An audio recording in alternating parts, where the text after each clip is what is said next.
It's my great honor to welcome everyone to the Canada FASD Research Network's webinar, FASD in Research Action, Sterling Clarren Award 2024, where we will present this year's award and hear about the winning research project from the award recipient. So thank you everyone for joining us today. Okay. So I get to make the host introductions today. My name is Dr. Kaitlyn McLachlan. I am an associate professor in psychology at the University of Guelph in Ontario. I'm a research lead with the Canada FASD Research Network with a focus on justice. So it's my great pleasure to be hosting you here today, and you'll hear more about why for lots of reasons in a moment. First, an important step in reconciliation is the acknowledgement of traditional treaty lands and recognition for the people of the territory. The Canada FASD Research Network recognizes the historical significance and contributions of Indigenous peoples and their cultures, and understands the important role that the Indigenous community plays today and in the future. We acknowledge that we live, work, and meet on the traditional territories of many Indigenous peoples and communities of Canada, of many of the First Nations, Métis, and Inuit whose footsteps have marked these lands for centuries. And so thank you everyone again for joining us today. We're just so excited to be able to showcase this award and presentation. The Sterling Clarren Research Award started with CanFASD wanting to engage new researchers exploring FASD and to give a platform to acknowledge some of the most promising emerging work in the field. The board of directors set up a research award and chose to name this award after the first CanFASD CEO and scientific director, Dr. Sterling Clarren. Dr. Clarren has made significant and lasting contributions in FASD research, clinical work, policy, and good practice, and much of his work is the foundation of which we build on today. We're so privileged to have Dr. Clarren with us today to speak about the important work of the award recipient. With that, I would like to introduce our award recipient, Dr. Kaitlyn McLachlan. Kaitlyn is a just graduated previous PhD student from the Child Clinical and Adolescent Psychology program at the University of Guelph. And I was just so lucky to join her for convocation, I think last week, which was so exciting to see. Kaitlyn is now a psychologist in supervised practice at the Reach Out Centre for Kids in Halton Region here in Ontario. So we're very lucky that she's here and putting all that incredible work and skill and experience and knowledge and advocacy to clinical practice. Kaitlyn's research interests across her master's and doctoral training included areas of psycholegal abilities, legal decision-making, and risk factors for adverse outcomes among youth in the criminal legal system, including those with fetal alcohol spectrum disorder. She is also interested in examining current approaches, safeguards, and gaps for supporting youth involved in the criminal legal system. In addition, and luckily for Ontario, Kaitlyn is passionate about working clinically with children, youth, and families with complex mental health concerns, including youth with FASD, as well as those who are involved in the criminal legal system. I get to go off my script for just a moment because I'm the host, but Kaitlyn also gave me the great privilege of trusting me with her graduate supervision and work and research as one of my actual very first graduate student that I got to work with. And it's been a privilege to follow along and watch her incredible career blossom and take off. And she's shooting for the stars. And so I'm really proud to be here today to be able to host this webinar and help present this award, of which she is most deserving. Now I'd like to pass it over to Dr. Clarren to share a few words before Kaitlyn starts her presentation. Well, thanks, Kaitlyn. It's wonderful to still be alive and still be able to participate in these adventures every year. I must say it remains a little bit embarrassing to me that the award is named after me alone, since the work was always done collaboratively with so many other people who really helped us develop the field. Among them is my wife, Dr. Sandra Clarren, whose shoulder you can see in the frame. One of the issues that confronts us across the spectrum of human interaction is simple communication. Do you understand what it is I'm trying to say? Do you think you understood what I said? This is actually a fantastically subtle, complex, and important problem among humans. And it becomes especially problematic when one is dealing with people with a processing system that is different from one's own. In our early years developing fetal alcohol clinics, two cases come to mind that I think should be emphasized, the work that Kaitlyn has done.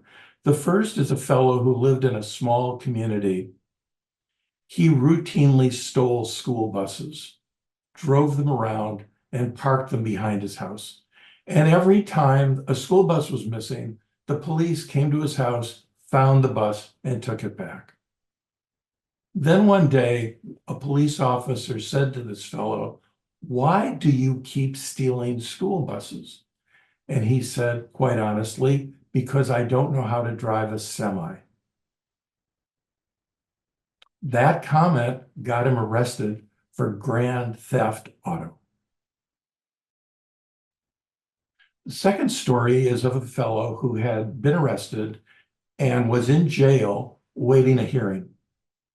His defense attorney knew that the fellow's mother had been an alcoholic and thought the question of fetal alcohol should be raised at the hearing. And he did that. And the judge said, "I will decide if this young man is competent to stand trial."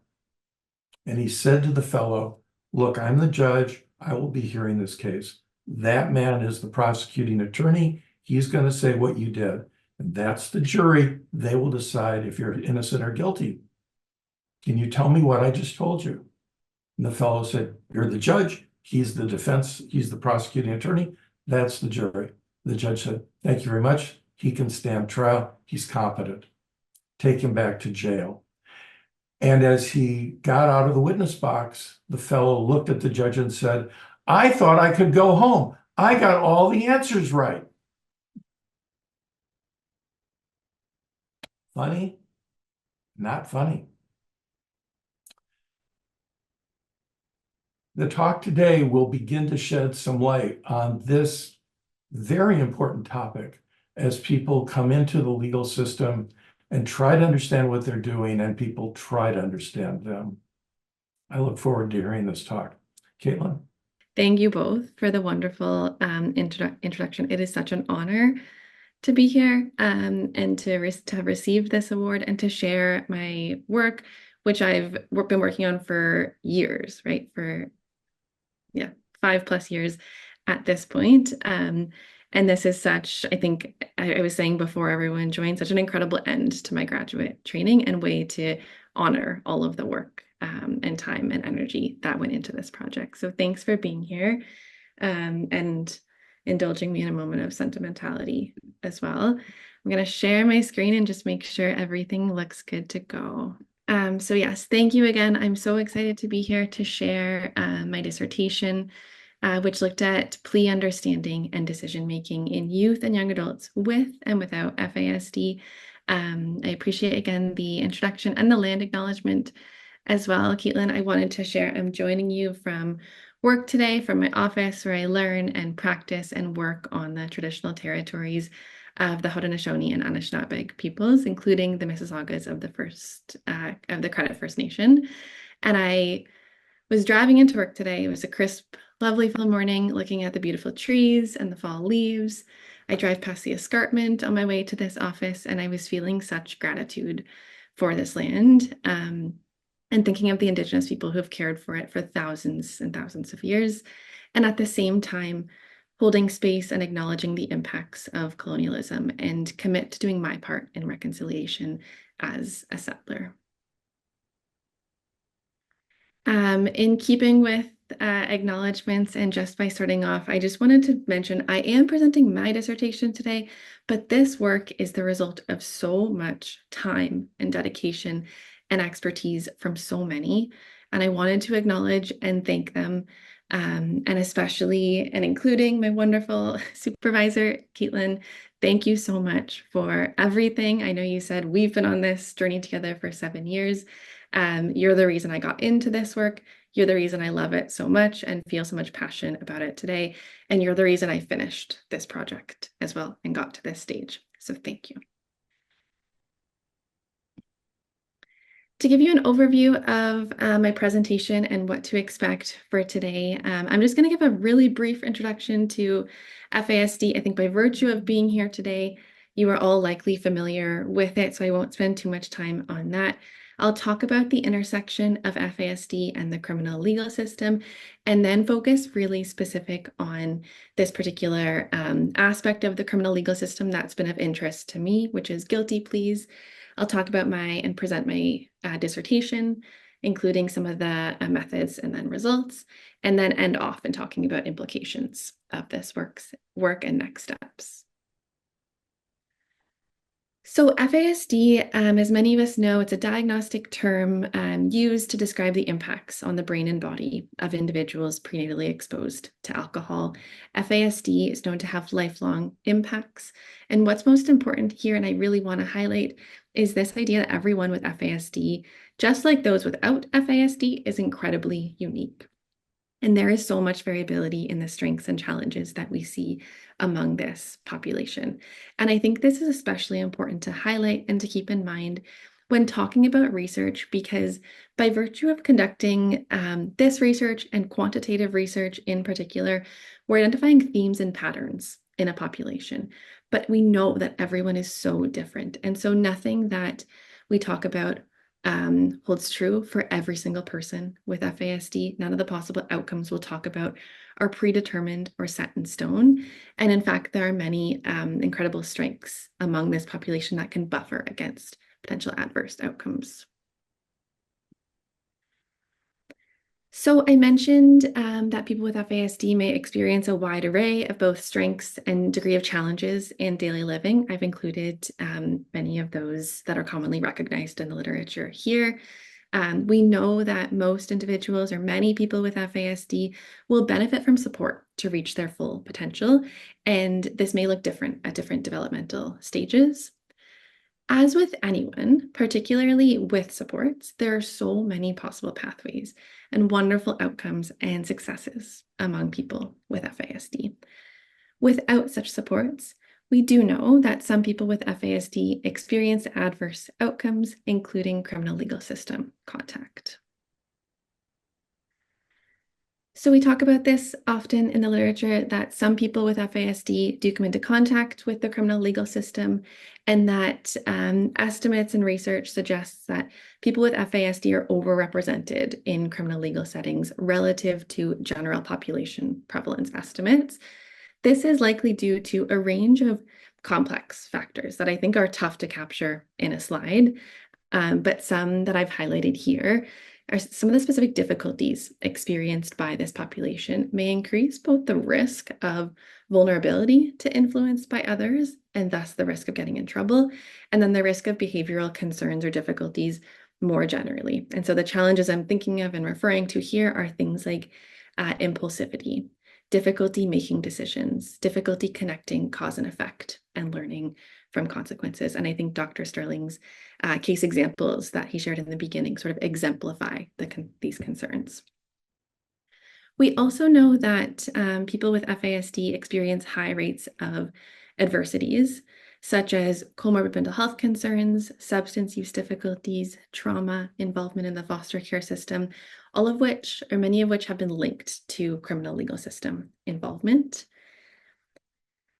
And then there's lots of amazing work happening here and progress being made, but we also know we're still early on in developing and implementing FASD-specific and informed supports. And so the result of this has been that people with FASD often have limited access to supports. And this includes both assessments and diagnostic services, as well as intervention, both of which might help to mitigate challenges and buffer against adverse outcomes.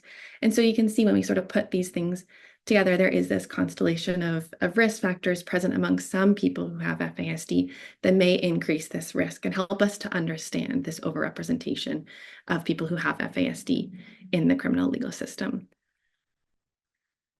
We're always, and I think we've been working hard more recently to be very cautious in highlighting this point. And I think this quote from Katie Flanagan does this beautifully, perhaps better than I could capture it. She highlights that FASD does not result in criminality. And I think that piece is so important to emphasize. FASD does not result in criminality, but rather FASD might increase a cluster of risk factors, not the least of which is engagement in the justice system.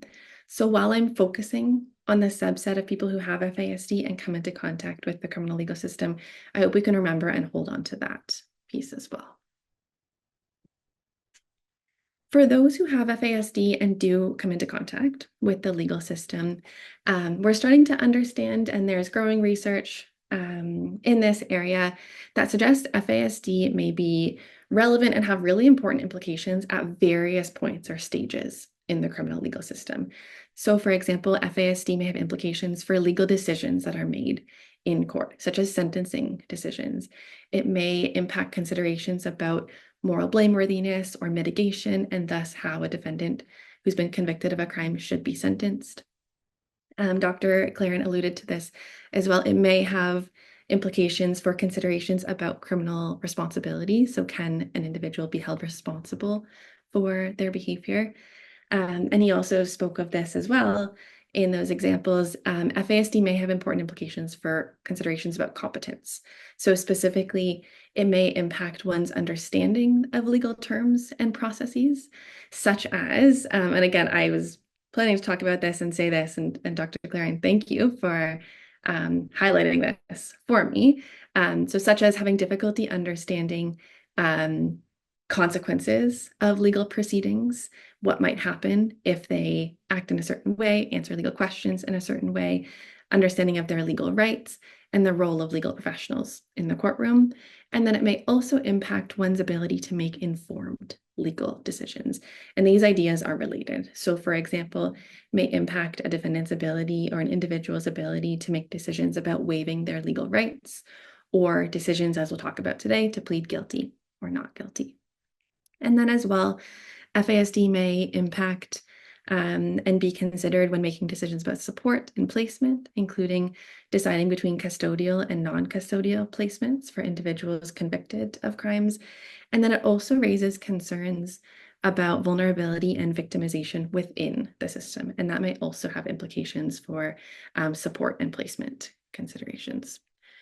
Underlying, and as I talk about each of these junctures of the legal system, is this notion that FASD may challenge some of the fundamental assumptions of the criminal legal system. And this is why it requires specialized consideration in some of these stages. So, for example, our criminal legal system in Canada assumes that defendants are generally capable of understanding legal proceedings, that they make informed and voluntary choices when engaging in criminal behavior, that consequences such as incarceration will deter future offending, and that any departures from these assumptions are temporary and treatable. So as I go through these, you might be thinking to yourself that FASD doesn't necessarily line up with some of these assumptions. The other piece here that I highlight, and when I talk about this issue, I often think about this fact that people who have FASD and come into contact with the legal system are really navigating a legal system that was not built for them, and a legal system that is incredibly complex and difficult to understand and navigate. And so given this, and we pull this all together, this really points to the need for careful examination and consideration of FASD in criminal legal contexts. So to think about and understand the implications of FASD at each of these junctures and how to properly support people with FASD when they navigate the system. So I like to highlight all of the possible, or many of the possible areas in which FASD may be relevant. But today and for my dissertation, what I focused on specifically was FASD and legal understanding and decision making. And this is incredibly important because the law requires that individuals making legal decisions are competent to do so, that they have the capacity to understand. And then Dr. Clarren spoke of this as well, and that they actually do understand the potential consequences of their decision. And if this isn't the case, this has a whole bunch of potential concerning outcomes, including just that their legal rights have been violated. And then also it may result in miscarriages of justice, such as false guilty pleas or false confessions, and consequently wrongful convictions. So what do we know about FASD and legal understanding and decision making? The spoiler to this slide is not a whole lot. Few studies have discussed this link between FASD and legal understanding and decision making. So in general, there are concerns cited within the literature that people with FASD might have difficulty understanding legal information and making informed decisions. So this has been sort of theorized in the literature for a while. This is in large part because many of those neurodevelopmental difficulties that people with FASD commonly experience have been directly linked with deficits in legal understanding and decision making. So if we look at, if I pull this back up again from a few slides ago, so these are some of the difficulties we often see in people with FASD. Each of these have been linked in some capacity to legal understanding and decision making. So it makes sense that people with FASD might struggle in these areas. As well, one study from Jacqueline Pye and team in 2016 looked at the lived experiences of people with FASD in the criminal legal system. And they reported, amongst other challenges, that increased their risk of coming into contact with the system and posed challenges for them once they were involved with the system. People with FASD in this study reported having limited understanding of and difficulty participating in legal processes. And then one additional study has specifically examined this in youth with and without FASD. This is a study from actually Kaitlyn's dissertation, I believe, in 2014. And when she looked at psycholegal abilities in these groups, she found high rates of impairment in legal abilities associated with understanding of arrest rights and legal proceedings in youth with FASD, and that these rates of impairment were much higher compared to youth without FASD.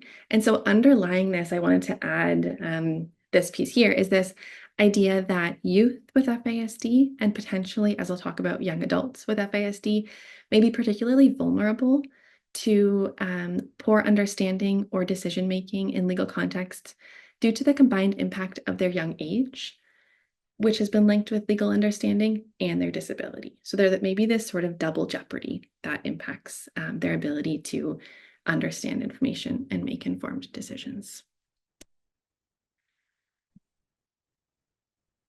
Okay, one legal decision defendants are often asked to make is the decision to plead guilty or not guilty.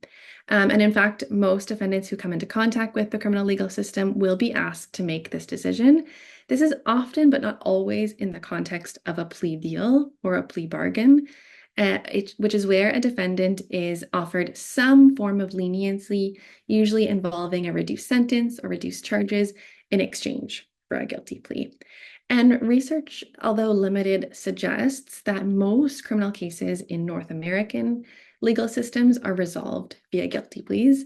So this data is from one Canadian study, which suggested that about 91% of criminal cases in Canada are resolved without trial, unlike what we see in the movies where they all go to trial and have a big jury and it's a whole thing.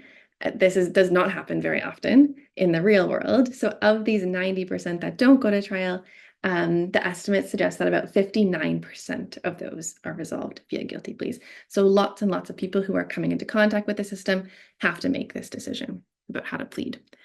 The decision to plead is seemingly simple. However, it has significant legal consequences. So by pleading guilty, defendants waive their right to trial. As such, they also waive the right to present evidence, to view the evidence against them. It may be more difficult for them to appeal or to challenge the ruling of guilt. And at the end of the day, they're solidifying their conviction and sentence, which may include a jail term, probation order, or fine, which has its own sort of secondary and long-term implications and consequences. So while it's a brief question, it is a really big decision with big consequences. And as such, it's incredibly important that individuals who are making these decisions understand what a guilty plea is and what it entails, that they understand the consequences of their decision, and that they're making informed plea decisions. So just briefly, I wanted to because I had a lot to say to sort of set the stage, I just wanted to highlight some take-home messages. So again, research suggests people with FASD are overrepresented in the criminal legal system. What this tells me when I'm thinking about guilty pleas, and especially given the prevalence of guilty pleas, is that this population will often be asked to make this legal decision to decide whether they want to plead guilty and accept the charges against them or plead not guilty. And again, there's sort of some evidence to suggest, and concerns that people with FASD have difficulty understanding legal information and making informed decisions, particularly youth and young adults with FASD. So this brings me to my dissertation. And I've distilled this down to 2 research aims, which I think I initially, in my actual dissertation, there's like 20 research questions. I was not going to bore you with that, but when I was putting this presentation together, I like pulled back and I was thinking like, when we first started this project, what was I really trying to achieve? What were my aims? And it came down to these 2 pieces. So the first aim of this larger project was just to explore how much youth and young adults with and without FASD understand about guilty pleas, and to explore what kinds of plea decisions they make in an experimental study in this hypothetical situation. And I'll talk more about that in a moment. So my dissertation, and to do this, I conducted 3 studies. I'm going to talk mostly about studies 2 and 3, but just a really, it's not that quick. Just a really brief mention of study 1. So like many good PhD students, I started my dissertation with a systematic literature review.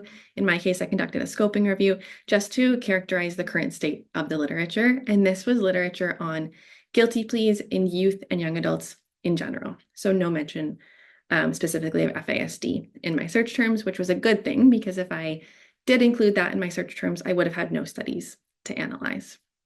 And that's really the take home I wanted to share with you from this study before moving on. Is my search terms identified about 55 studies, mostly in the US, but there were some in Canada and other countries as well, that looked at guilty pleas in youth and young adults, really generally. So there wasn't much of a focus or any emphasis on specialized populations in these studies, such as people with FASD. So enter studies 2 and 3. That was what I was trying to accomplish. These were experimental studies that examined plea understanding in study 2 and plea decision-making in study 3, again, in youth and young adults with and without FASD. So for studies 3, they had the same participant sample and same methodology, which is great for you because I only have to share that information once, just to give you a sense of what I did for these studies. So for studies 2 and 3, I had 4 participant groups, as I mentioned. I had samples of youth and young adults without FASD, and then small exploratory samples of youth and young adults with FASD. And the hope in having each of these 4 samples was to, like I said, explore, compare, contrast understanding and decision-making in those with and without FASD. This is a busy slide, but I'll highlight the key points for you. So I mentioned this was an experimental study. I used a hypothetical decision-making vignette. What that means is it was also a virtual study, I should mention, conducted in the height of the pandemic. It was not initially intended to be virtual. So this was adjusted for a virtual context. So participants in these virtual meetings were first shown a hypothetical vignette. It was a brief paragraph. I read it aloud to them, and I asked them to imagine they were a defendant who had been charged with a robbery, and they were given some other details as well.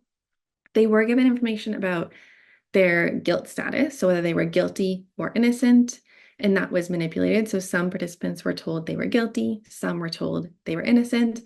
And then they also received differing information depending on the condition about the type of plea deal they had been offered. So some were being offered what was like objectively a better plea deal that involved probation only compared to another one that involved a prison term plus probation.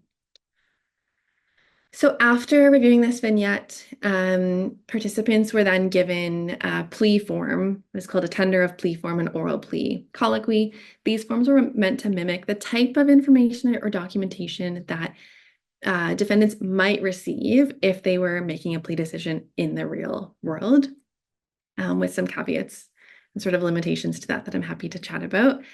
So it gave them information about their rights as a defendant and some of the conditions and consequences of accepting a plea. And so when I talk about plea understanding, and I'll get there in a moment, we weren't examining their baseline understanding. We were examining how much do you sort of take away and understand having gone through this process and having made a plea decision. So after reviewing those forms, participants entered a written and oral plea decision. I asked them some questions about their decision. So why did you make the decision that you did? What kinds of things were you thinking about? And then I examined their plea understanding. Lots of this came from and was replicated or informed by other studies that looked at this in youth more generally. So for plea understanding, I looked at 3 general domains that I'll talk about. So plea vocabulary just was their ability to define plea-related words, and these were words that came from the plea forms they were given. Plea comprehension looked at their understanding of the conditions and consequences of accepting the plea. And then for plea bargain knowledge, this looked at their ability to define and identify key aspects of a plea deal. And then I won't go into detail on this, but some clinical measures were used to examine potential risk factors. And again, just to orient us for today, my focus for this presentation is I'll present some of the results from the plea understanding piece and then from the plea decisions as well. Okay, so for study 2, plea understanding, I am going to present some data first for those who are interested. I couldn't help myself, and then I'll highlight key takeaways after that.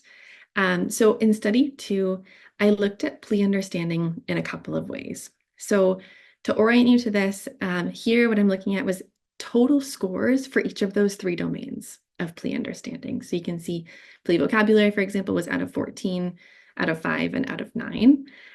The blue line represents youth and young adults without FASD, and the orange line represents youth and young adults with FASD. So it's important to be cautious here, given my small sample sizes and only in a couple of statistically significant results, but there is an interesting pattern or trend that you can see, especially for plea vocabulary. So to highlight that there, so young adults who didn't have FASD performed better than youth without FASD. So looking at this blue line here, which makes sense because legal understanding tends to increase in age. So you'd expect young adults to be a bit better equipped to navigate this information.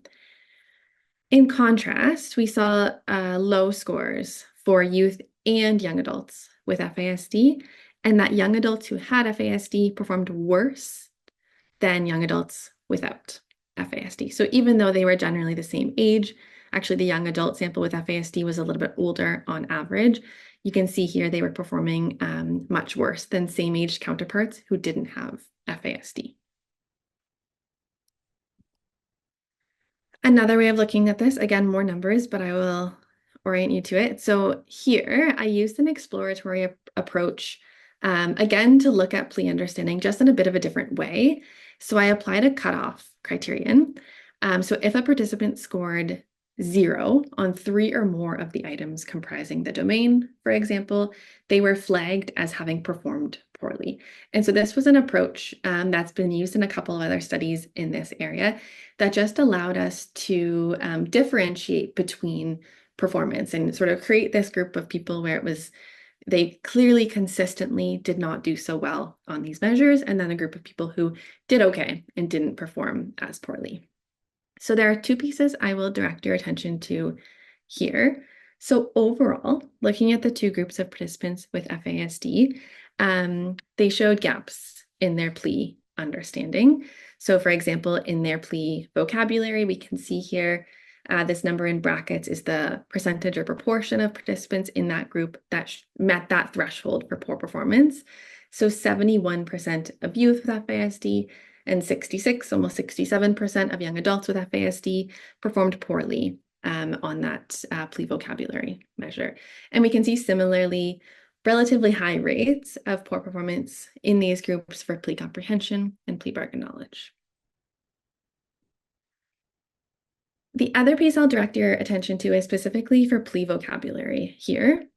So when I used this approach, I saw a similar pattern as I did when I looked at those total scores in the previous slide. So what I saw here is that participants with FASD showed higher rates of poor performance than their same age counterparts without FASD. I'll tell you what I mean by that. So if we look at youth with FASD, for example, you can see much higher rates of poor performance, and this was statistically significant than youth without FASD, so 71% versus 30%. And then similar pattern, and again, significant for young adults. So young adults with FASD, there were 66, again, almost 67% that performed poorly, compared to only 1% of young adults who didn't have FASD. Okay, break from the tables and numbers. I also looked at specific item responses, and this was a bit more of like a descriptive way of looking at just like where were the gaps in understanding? What were some things that participants, whether they had FASD or not, struggled with? So these are some of the specific items for plea comprehension. So they were given a statement, they were asked to indicate if they felt it was true or false. And I saw that a large proportion of youth and young adults with FASD showed some misunderstandings and gaps here. So a large proportion incorrectly believed that a defendant who accepts a guilty plea can change their mind later or can prove their innocence later. And this really stood out to me, and I paused after saying it, because I think every time I look at it, I think of this is, what are the consequences if someone enters a guilty plea thinking, I can just change my mind later, I can just take it back later? What kind of situation might they find themselves in if that is the case, if that's what they believe, and it turns out that that might not be the case, that they can't just take that back later. This last one is a smaller proportion, but I wanted to highlight this as well. So 14% of youth with FASD and 33% of young adults with FASD incorrectly believed that a person who pleads guilty does not get a criminal record.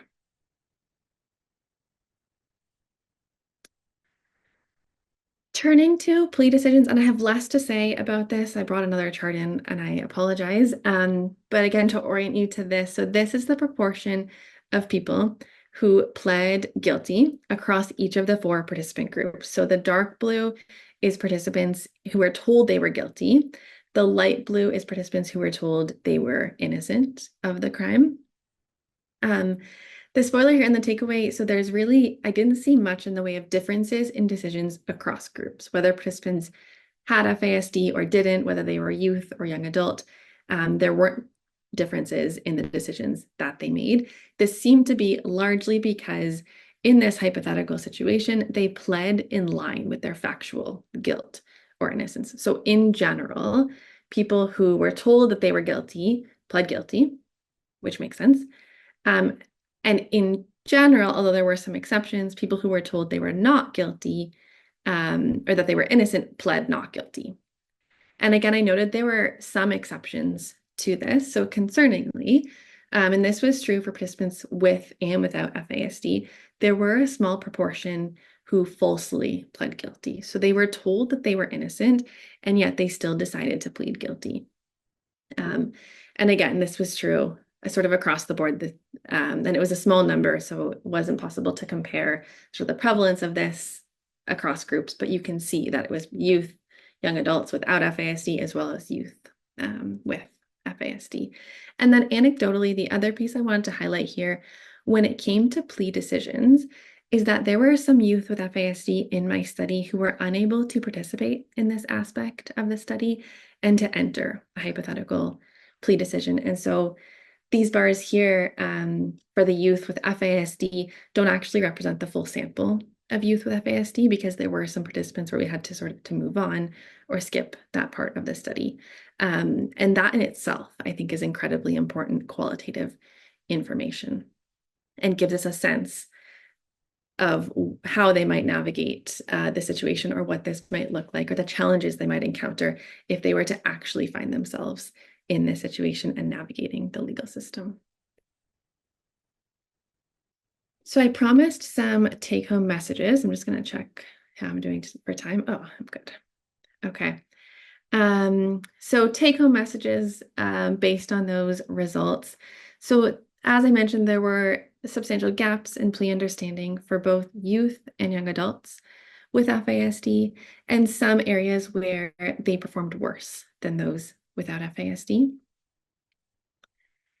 It is noteworthy and, again, important to be cautious about this given the small sample sizes, but noteworthy that both youth and young adults had some difficulties and gaps. So as I mentioned, there are concerns in the literature that youth with FASD may experience this sort of double jeopardy in the plea and other legal contexts due to the combined impact of their age and disability. And then this sort of points to questions about whether young adults with FASD continue to struggle or don't make the same gains in legal sophistication with age as those without FASD. And that's consistent with what we know about FASD and it being lifelong, but really points to the need, and especially with more research, the potential need for more supports for young adults, even although they're navigating a different system and might be assumed or presumed competent and able to understand. I digress a little bit. The other take homes I wanted to highlight here, again, there were some participants that falsely pled guilty in both the FASD and non-FASD participant groups, and some youth with FASD who had difficulty participating and entering a legal decision. And generally, this is consistent with the super limited research in this area and concerns cited in the literature more generally. So just to highlight before I jump to implications, just some important limitations to note. I couldn't help but highlight a couple of these throughout. So as I mentioned, the study did include a small exploratory samples of youth and young adults with FASD, and so certainly more research is needed with larger sample sizes, but the hope is that this gives us, a starting point and some ideas about what this may look like in these groups. I also mentioned using that hypothetical vignette in this study. So participants were asked to pretend they were in this situation. This obviously doesn't reflect the real world and is not overly ecologically valid in that sense. It's possible some participants also had difficulty imagining themselves in this situation, right? Sort of putting themselves in that situation and thinking about what they might do. In some ways, this study and the way it was set up was sort of a best case scenario for participants in terms of assessing their legal understanding and decision making. And what I mean here is they were given extra time if they needed. We took breaks if they needed. There were lots of opportunities to ask questions. They were able to have a support person present for the meeting, and many did. And then there was also, and really importantly, an absence of other external factors that might impact their engagement, understanding, and decision-making in the real world.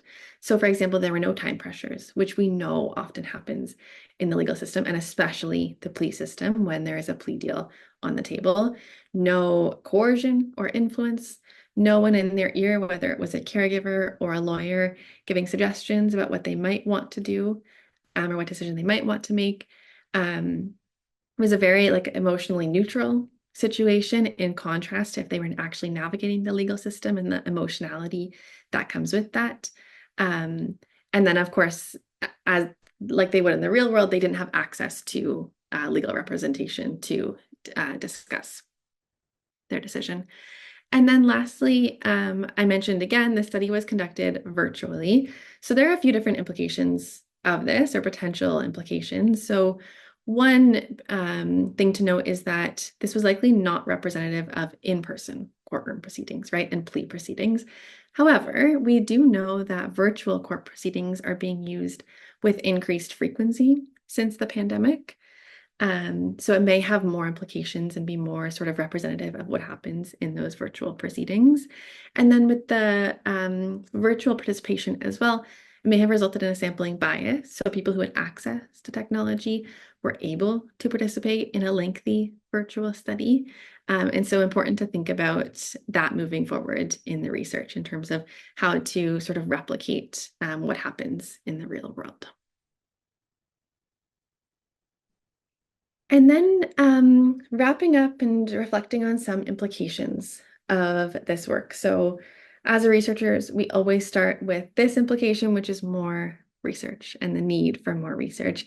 And specifically in this area, I think more research is needed to characterize legal understanding in people who have FASD, to explore mechanisms underlying a potential increased risk. So I talked in the beginning about the amount of variability among people with FASD, given that it's very likely that not all people with FASD would experience this amount of difficulties navigating this process. And in fact, we saw that although there were high rates of poor performance in these groups, there were also several participants who had FASD and didn't perform as poorly. So important to understand what is it, what are the specific difficulties that we see in FASD that may be contributing to poor legal understanding and decision making, and to determine how to best adjust practice and policy for these groups. I think it's incredibly important as well for research to highlight the lived experiences of people who have FASD and who've come into contact with the criminal legal system.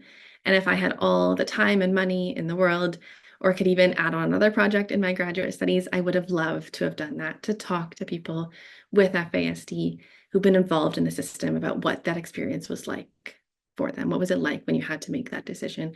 What kind of information did you understand? What questions did you have?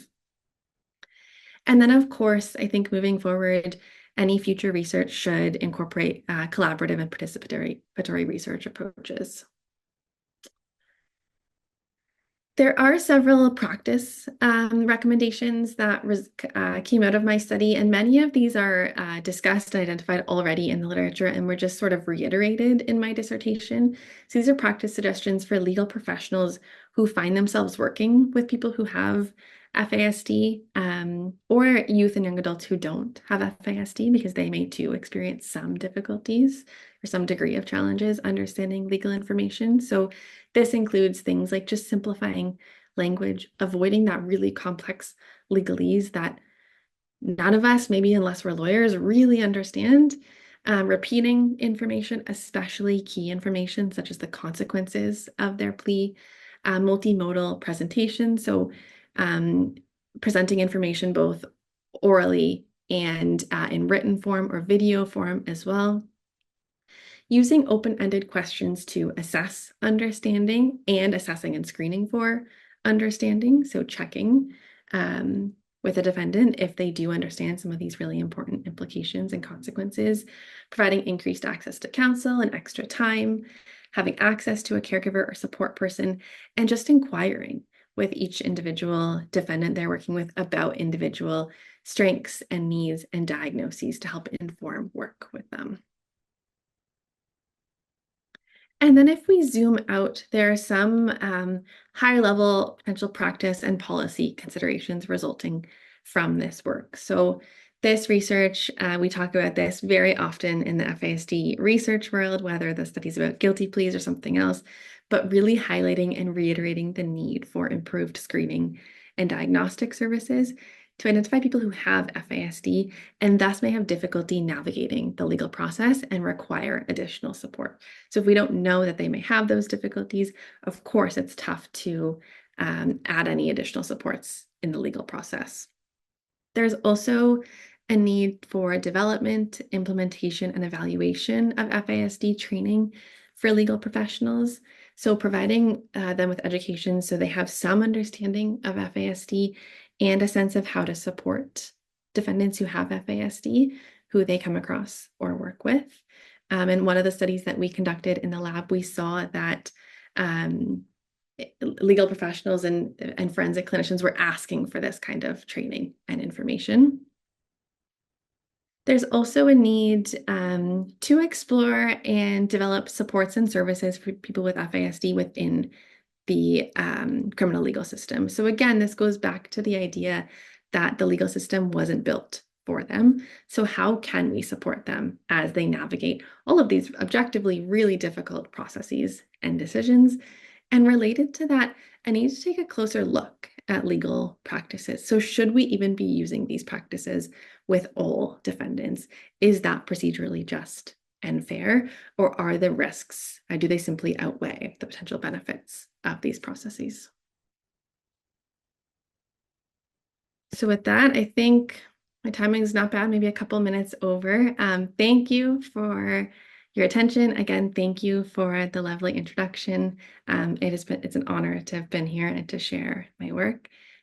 Thank you, Kaitlyn. That was incredible and a whirlwind tour, and so many, I think, really important findings that can raise really important awareness about these issues for folks in the field, as well as hopefully impact policy and start raising some important questions and inspire additional research and change and support. So a big thank you so much for that wonderful presentation and for navigating the pandemic as well and online research pivoting during that incredible study. That took some fortitude. So I want to extend a huge thank you to our presenters today. Congratulations again, Kaitlyn, on this most well-deserved achievement. Thank you so much to Dr. Clarren for joining us today. It was wonderful to have you here. And for all the incredible work that's being done in the field. It's just amazing to see the growth. I would really like to thank everyone for joining us. I hope everyone in the audience joins us for future webinars. To get more information about Canada FASD Research Network and to stay in the know with respect to all upcoming webinars and events, you can check out the website at www.canfasd.ca or follow CanFASD on social media channels to find these and other resources. So with that, I'll bring it to a close. And thanks again, everyone. Have a great afternoon. Thank you.